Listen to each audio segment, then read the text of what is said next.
Welcome back to Nigeria, the road to 2019. I'm Charles Anyegolu. Now, amid warnings about potential election violence in a ballot expected to be one of the most closely fought in Nigeria's political history, there's been deep concern that the way the current electoral law is structured could lead to the poll not being free and fair.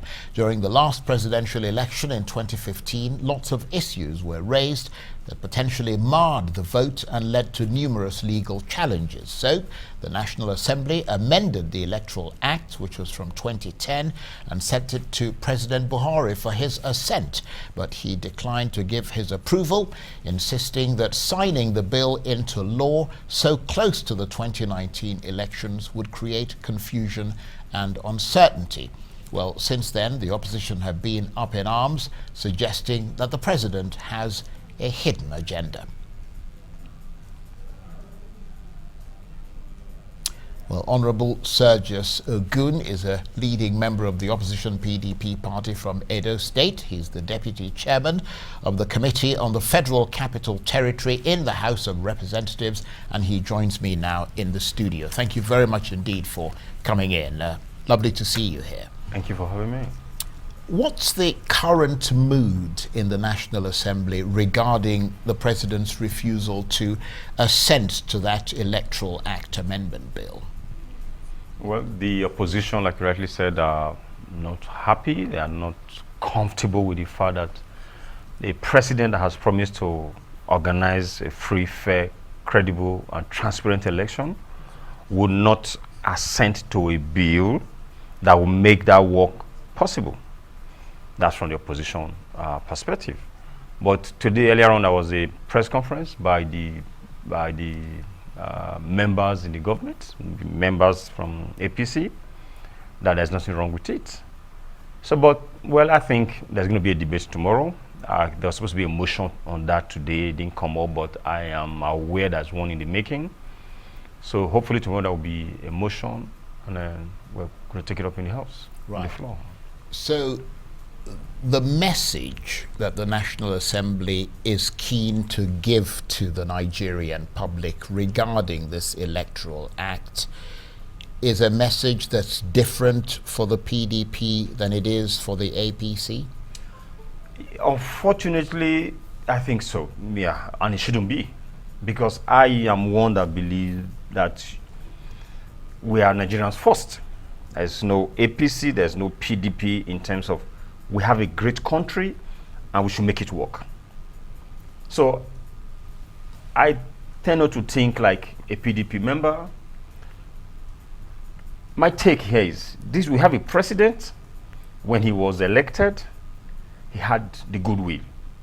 Here he was the first president since 1999 that has won an election and didn't have to go to court. He didn't have to worry about court pronouncement or anything. So much goodwill. He was in the US, one of his first trips, and he granted an interview to Nigerian television stations. I think I actually watched this on Ebony television, when he said he was involved in elections previously 3 times and he was denied by INEC, by the police, by the courts. So I would have expected for such a president to vow to say the last thing, if the last thing I would do in this country or for this country will be free, fair, credible, and transparent election, a legacy I'm ready to leave. But I don't think from his body language and everything leading to this decline of assent, he has done that.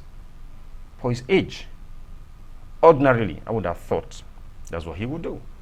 In any case, the suspicion is very ripe now, because this has been going on for the past 10 months, the back and forth.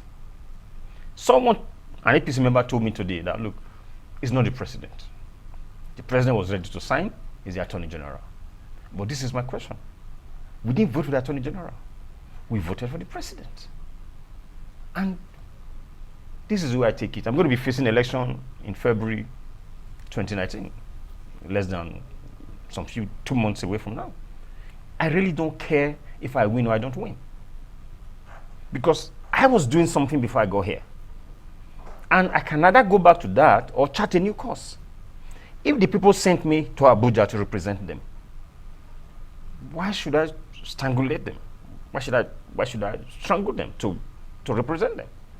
So that's why I cannot understand why anything that will aid the election would not be supported. In this day and age, we are still talking about credible election, and then why one wonders why we are behind. Well, let's talk about the National Assembly, because my understanding was that when you passed that, you being the National Assembly, passed that bill and sent it to the president for his assent, there was bipartisan unity on that. In other words, you secured the majority and passed the vote. Why is there suddenly a question mark over that bipartisan unity? Well, the chairman of INEC in the House is an APC member. The chairman in the Senate, I think, was APC. Maybe, I don't know if he's one of the members that crossed to PDP in the Senate. Going into this, we all worked in one accord. Yeah, there were dissenting voices. I remember once we were doing the committee of the whole, and some of the clauses passed, and the guy got up and said that, look, what's he doing here? He actually raised his voice and said, you are just passing a PDP, you're passing a PDP amendment. But then he left. The narrative has changed because of the tension that's building up right now. That is why I think it's very disgraceful that we had a golden opportunity to improve on the way election is done in this country. And they're playing politics. Exactly. Right. Yeah, because it's natural for them to want to say, okay, yeah, the president has approved this. You can only have few of them that will criticize. Some behind the scene will tell you should have known this.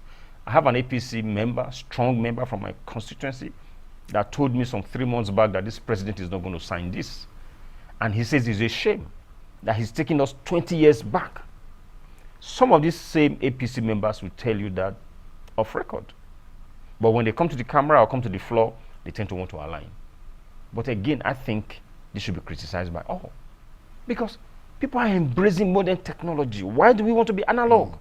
Do you think it's a bit bizarre, really, that the president's excuse or reason for not signing that bill is that it's too close to the elections and that it's going to create confusion and uncertainty, when in fact he had the original document 10 months before and could have raised that question, but waited and kept sending it back till the very last minute? Then he turns around and says, well, sorry, it's too late. Yeah, that's why I say it's very disgraceful that this will happen. He actually heard that the Attorney General, the advisor to the President on National Assembly matters, that's from the Senate angle, all worked together on this with INEC and then the National Assembly. So when you send a bill to the President and he's saying, I have an issue with item 1, 2, 3, and he's sent back, the handwriting was already on the wall. Even people that were not members of the National Assembly, that are not even lawyers, already saw it. If he really wanted to embrace technology, improvement in electioneering processes, I would have thought the thing to do, yeah, there are checks and balances. They will come together. The Attorney General will work with the National Assembly. They will sit down together. These errors will be pointed out and will be corrected, and then you have a clean copy sent to the President. But to say it's not the fault of the President, it's the Attorney General who appointed him. You know? Just to be clear, because you've obviously seen this electoral amendment bill in its entirety. Nigerians are seeing bits and pieces of it. What are the specific issues that that electoral amendment bill set out to correct? Well, I think there was... I mean, in summary, the most important ones, obviously. Yeah, the transmission of the results from the units, and then the pasting of results in the units. And some of these things, well, I think the contentious issue now is other technology. I think the card reader is already in existence. Right. I think to embrace other technology is a challenge right now by them. So I go back again to Jega. Some of us faulted Jega for not trying Mahmoud out. Jega was the former chairman, chairman of the of Electoral INEC, Commission, INEC, and yep. he presided over the 2015 election, election, for those who don't know. Yeah. Right. We had faulted him when he did not try out the card reader on Ekiti and Osun. And I think the present INEC chairman tried out some of these innovations that were in the amendment bill in Osun. And you see how that turned out. You know, there was even an issue of was it an ad hoc staff or INEC staff going to pull the result that's already pasted in the unit. Because I think what they did there was that voting took place, they transmitted electronically to the server, to the main server. So as at the time they were announcing the result, they announced it in the polling unit, they pasted a copy in that unit, and it was transmitted immediately. So that will cut off the manipulation along the way. And you see how the election turned out. So who would not want to embrace that if there are no other intentions or motives? And that's why people are very disappointed.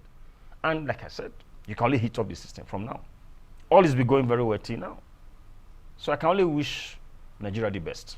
But from your position inside the National Assembly, does it seem likely that the National Assembly will override President Buhari's veto? I don't see how that's going to happen. It's not the issue of whether the opposition has two-thirds majority. Section 58.5 says that when the president declares assent, the House will represent the bill and vote on it and should get two-thirds to override the assent. But as it is right now, I think the president is presenting the budget on Tuesday next week, after which we will close and go on vacation. They will come back in January. In reality, I don't think we are coming back in January as such, because the election will just be less than a month away. Right. So you will not have people come here. So who is going to see to override the Well, bill? my next question was going to be what the timeline is now for action on that bill in the National Assembly, and what you're saying essentially, because most people were hoping that there'd be a vote this week.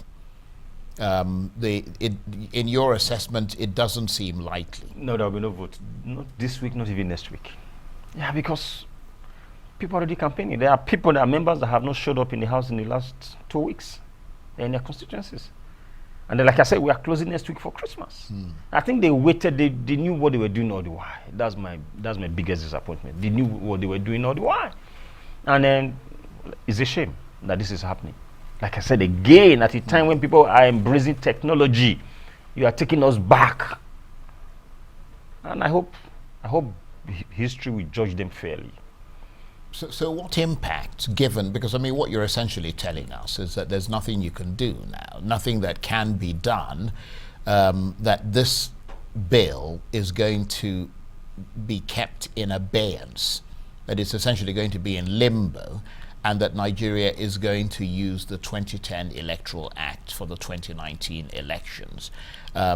Is there anything at all that you can take away from that gives you comfort? Because the Independent National Electoral Commission has said that it will go ahead and use the electronic voting system, that it's going to rely on other sort of laws and sort of peripheral rules to enable it, because it's mandated to conduct free and fair elections anyway. So if it sees fit to use that, it'll go ahead and do it. And in fact, they're supposed to have a meeting, I think, this week we had somebody from the CUPP, the coalition of parties that's part of the PDP, or the PDP is part of. He said that they were putting pressure on INEC, and they were going to hold consultations with them this week to ensure that they were going to do those elections irrespective of what the Electoral Act says. Does that give you some consolation? No, not at all. If you remember what even led to this was the judgment that came from the Supreme Court in the case of Wike, Governor Wike of Rivers State. Yes. When the Supreme Court ruled that the INEC guideline is not superior to the law. So hence we wanted to make it the law going forward. So if same INEC is going to come out today and say, okay, we are going to stick to our guidelines, the courts are still there. Yeah, so in other words, the risk is that INEC might go ahead and say this, but somebody will go to court. Exactly. And the issue will become a question of which law takes precedence. And therefore, you could create a lot of confusion. Which we don't need right now. Right. But there's something a bit comforting, and I think I am ashamed to say that here, that I think someone told me today, just this evening, that the President Jonathan, actually assented to the bill that was amended March 2015 before he left office. So if that's the case, we will not be talking about the 2010. So it's possible when he assented to that, that approved the use of card readers. So if INEC is going to ride on that, but INEC should come out and talk. Yeah, but you're saying if. I mean, you guys are the lawmakers. Yeah, that's I would have thought that you would have done your homework. I mean, not you personally, but the National Assembly as a body, to know which law. I mean, that's probably because, I mean, the president sent the thing back. In other words, you're giving sort of credibility to the president's dissension, because the president sent that bill back saying not only is it too late, but almost like little children in elementary school, he's pointing out to you, well, you know, section 5, section 3, you know, this needs clarification. Why is this section saying, you know, this when it should be saying that? I mean, almost like you guys didn't really read your thing properly. I mean, you were too busy doing other things. The point I'm making, like collecting lots of money from the Nigerian sort of coffers, and I don't mean they did. I mean, paying yourselves a lot of money when you ought to be doing the work for which you're being paid. You want me to address that? Maybe I should address that before I go into the meat address of this the first one first. I mean, and then we can talk about that if you so choose. Yeah, sure. I would like to address that. Yeah. Here, the Attorney General is pointing out these issues, and I'm reliably informed that the Attorney General worked with the National Assembly. That's what I'm saying. It is a deliberate attempt to rig the 2019 elections. So if he worked with the National Assembly to get a clean copy sent to the president, why is he on one side today and is going behind to do a different thing? And then people say, don't blame the president, blame the Attorney General. I did not vote for the Attorney General. Yeah, but it's not. It may not just be the attorney. I mean, I expect the president has a slew of legal advisors. I mean, I know people who are in his inner circle who are special advisors on judicial matters, special advisors on all kinds of things. I mean, the Attorney General may be the person signing off in the end on the documents, but it doesn't mean that if the president says, hey, you're my special assistant or my special advisor on the law, I mean, take a look at this document, and if other people point anomalies to that document, that he should say, oh well, I'm going to ignore those anomalies because the Attorney General gave his assent to it. That thing went 4 times. Yeah. Like I said, it started more than 10 months ago. So if the Attorney General was in a buy-in, whoever else is advising the president is not higher than the Attorney General. He's the chief legal officer of this country. So I expected that whoever that person is still under the Attorney General. Then that would mean that he should have fired the Attorney General like yesterday, if we're going to believe that. So you think part of the mess that we're in at the moment is because of the Attorney General? I don't think so. They all agreed for this process to follow and end this way. Someone actually told me, a former INEC resident electoral officer told me, everything they want to use in rigging the 2019 elections is what you guys have amended. So you have to insist that he signs. Told me some months back. And that has played out right now. So the point I am making here is not so much of the National Assembly not doing their work, but even when you had the executive arm working together to make this work, they turn around and say, okay, you haven't done this right, you haven't done. What is wrong if the president is really interested in making this work? He's sending that team to say, okay, you guys work together and I want this be this way. Being a father, he could have done that. And they have done, like Senator Tazi was saying today, I think that was this bill to enable us have the EFCC or something. He said that bill was done in 8 days, everybody working together, because we're going to be suspended by the international communities. That happens. So, like I said, this is a deliberate attempt to rig the 2019, and to be very unfortunate. Let me quickly answer the second one about National Assembly busy paying themselves. National Assembly, the salary of the National Assembly, no member gets close to ₦1 million for salary. The running cost that everyone talks about is like an interest that you get, commissioners get in the state, ministers get in the federal, and even the local government advisors get. You do not retire your salary. I don't think you retire yours, or even your allowances. Our running cost is retired every month.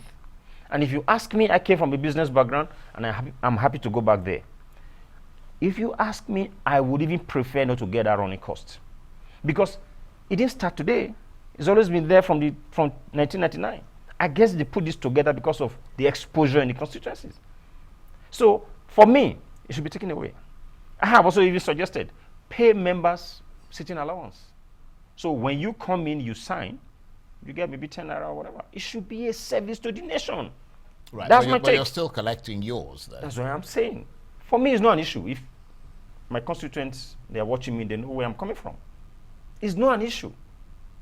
The issue is you collected, we are expected to be home more than 4 times in a month, or about 4 times in a month, or every month go to your constituency. And I do that. Whatever I earn is not enough to even sustain that. But like I said, I don't want to personalize this right now. So like, I just want to take this mentality of... You want to make it clear to people that you've got issues with it. Right, okay. No, not so much of that. When they say they are paying themselves so much, has anybody ever asked a minister, what is your running cost? What's your interest? I've certainly asked ministers. And what did they tell you? Well, I mean, that's not an issue that we're here to discuss. Yeah, so the point I'm making... But the point really is that the cumulative... I mean, people, you see, you can say all kinds of things about, you know, whether this is impressed or whether this is running, whatever it is. The bottom line from the Nigerian ordinary person's point of view is that when you put it all together, this is the amount of money this person gets. It's an astonishingly large amount of money. Whether you call it salary or allowance or running costs or whatever you call it. You see what I mean? That's really the bottom line. Call it what it is. I'm sure you came from the UK or you lived in the UK. If you are not well in the UK, do you call your member of parliament? There's NHS. If your roof is blown, do you call your member of parliament? No. When your child can go to school, do you call your member of parliament? That's what I'm saying. So what you're saying is that you factor in those costs and say that, I mean, because is there any way that we can check that given this is the amount of money you were given, this is the amount of money you allocated to someone who called you because their roof blew off, and this is somebody who called you because they had to go to hospital? Can do that. No, I'm asking you a straight there's question. freedom of information. So I say people are too lazy in this country. Even you, the journalist. No, but I'm asking you a question. You're here with me. Yes, with the freedom of information. Never mind the freedom of you information. can request for that. That's what I'm telling you. You don't even have to rely on what I'm telling you. But before I get, because if I go and request a freedom of information privilege to get to your expenses, I want to have it on record that this is what you said about your expenses. Correct. I would then compare it to that freedom of information. It is broken down on how you spent. Some for running the office, some for the constituency, and all that. It's broken down. And you are supposed to present receipts. For some of them that you can present receipts for. But of course, there are a lot of non-receipted things. That's the point I'm trying to make. I would imagine that a significant percentage of those are non-receipted for. No, they are receipted for. Yeah, if you have travel allowances and all, okay. I mean, if you feed people, if you are doing empowerment, you have to feed 100 people and all that. Who's going to give receipt for that? For the cooking or for giving them transport? Right. But to a large extent, you bring receipts for this. Okay, let's move away from that, because that was not really the thrust of this discussion. Yeah, but although I'm glad you brought it up, and I'm glad that you tried to clarify. No, you brought it up. The situation. Well, I mean that you wanted to follow it up. Yep. Right. Let's talk about that peace accord that we heard the former head of state, Abdul Salami Abubakar, talking about earlier. He, of course, is the inspiration behind it. But for a moment there, it seemed like Atiku Abubakar, the PDP presidential candidate, your presidential candidate, wasn't going to sign it. He now has, but did he avoid that event yesterday in order not to run into his arch rival, President Buhari, who was there? I don't think so. I mean, if from what we read on social media, and that he gave more than 5 billion to the campaign, then why will he be running away from him? So I don't think so. Maybe he didn't get the communication right. I don't know. But well, that's what they said. Yeah, but in any case, what was even the essence of signing that peace accord? Well, I was going to ask you that Yeah. question. Do you think Nigeria needs that peace accord? I don't think. I think the paper on which they signed that is even worthless right now. Yeah, the things you needed to do to make election peaceful, you are not doing. Right. So I mean, would it make a difference? Because that's another point that General Abdul Salami Abubakar raised. Would it make a difference to the people on the ground where the violence takes place that this accord has been signed? Because, I mean, it's not the presidential candidates who carry out the violence, but often the members of their parties at the lowest levels, the ward level who do so, sometimes even without the knowledge of those on top. So I'm just trying to understand what difference that would make. I suppose that what they're saying is that every time they go out, they should speak against it. I know what, I'm a lawyer, so I know what they are trying to achieve. Right. You shouldn't be seen to be making provocative statements. You shouldn't be seen encouraging it. So when you sign on to that, in the event you want to make, when you go out for campaigns and you want to make hate speeches or you want to respond in a nasty way, you remember that. Right. That you have signed on to this. So to that extent, that's a good thing, isn't it? Yeah, it's a good thing, but for a president that wants to have free and fair and credible election, free, fair, credible and transparent election, should have signed the amendment to the Electoral Act. Yeah, but I mean, the signing of the Amendment Act, that's not the only thing that peaceful elections are dependent upon. I mean, there are so many other things, which is why some people argue that this is a good thing. The campaigns leads eventually dovetail into the elections. The peace accord, if it has a safety net, safety harness against hate speeches and provocative speeches, what about the elections? Most times the problems don't come from the campaigns. It's the election. And if we are saying, give us an instrument that will make this election peaceful, so that at the end of the day, whoever is elected, the world will see that it's a credible election. Right. And you're holding back on it. Right. And as these elections draw near, do you get the sense from point of view of the opposition, the PDP, that the electorate is approaching this election and their political choices from a place of anger, given what they've had to bear over the years? That is why we want a credible election, so that allow the people to vent.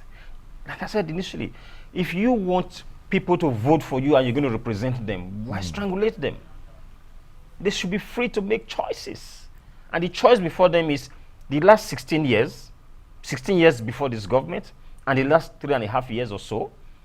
Choose. Let them choose freely. Okay, well, we'll have to watch and see what happens, especially with that Electoral Act. But Honorable Sergius Ogun, a leading member of the opposition PDP party from Edo State and Deputy Chairman of the Committee on the Federal Capital Territory in the House of Representatives, thank you very much indeed. Thank you for having me. Well, that's it for this edition of Nigeria, The Road to 2019. Join us again for a fresh edition tomorrow from me and the entire team here in Abuja. Bye-bye, and thank you for watching.